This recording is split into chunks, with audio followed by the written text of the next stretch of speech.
Good morning, everyone. Well, today, 2nd of November, is the celebration of All Souls.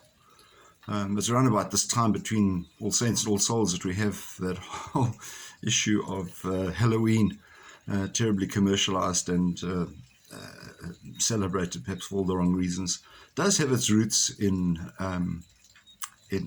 Christianity, but was often intermingled with many pagan rituals over the years. So it's linked to the whole celebration of All Souls. Today, in our gospel reading, because of the special significance of the day, we read from Matthew's Gospel, chapter 15, and in verse 34, we find Jesus hanging on the cross, and he says, my God, why have you deserted me?" In some cases, they say, "Why have you forsaken me?" And people say, well, that means that God had actually deserted Jesus and left him hanging on the cross. But if we look at it in more detail, we find that Jesus, being a very knowledgeable man, was in fact quoting one of the Psalms, in this case Psalm 22. And it begins with those words, my God, why have you deserted me?"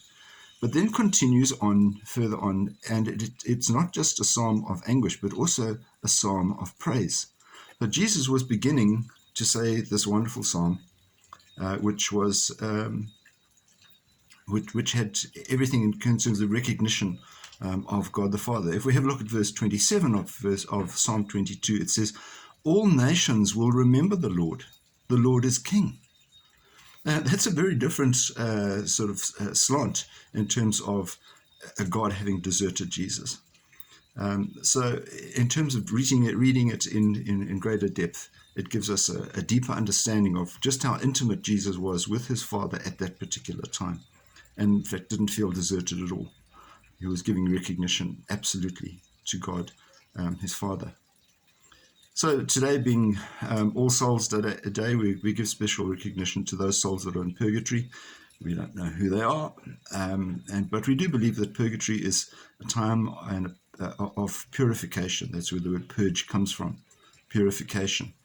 And the logic that I like best is that basically says God is pure, and we cannot bring anything into God's presence that is not pure. And the way in which that happens is we go through a purification process ourselves, which may be quick, it may be long, it may be, we don't know, it may be, hopefully won't be too painful, but it does need to, it will affect, I suppose, probably most of us. Let's pray for those souls in purgatory, particularly during this month. May God bless you and keep you safe. Bye-bye.